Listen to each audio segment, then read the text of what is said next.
Le hammam était l'héritier des termes, avec quelques nuances. En réalité, les termes antiques étaient organisés de la même manière que le hammam à l'intérieur. C'est-à-dire qu'il y a une gradation pour que le corps humain s'habitue petit à petit justement aux termes, comme au hammam, entre une salle froide, une salle tiède et une salle chaude.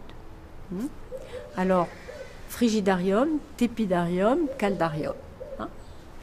Et dans le hammam, on retrouve exactement la même structure. La différence, c'est que dans les thermes, à côté de ces salles, à l'extérieur, les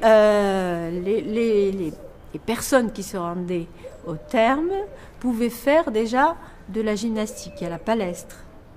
D'autre part, la bibliothèque était à côté. C'est-à-dire qu'il y a un ensemble de lieux de sociabilité qui sont attachés au terme, qu'on ne retrouve pas de la même manière au hammam. Puisque hammam, il n'est pas question de gymnastique et il n'est pas question de bibliothèque et de lecture qui se font dans d'autres lieux.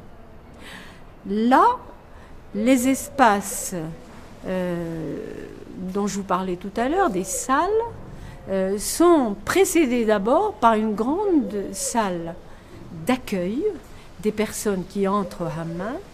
Et cette salle est entourée sur les 3 côtés au moins de banquettes sur lesquelles les femmes mettent leurs ballots ou leurs petites valises avec leur linge de rechange, les serviettes, etc.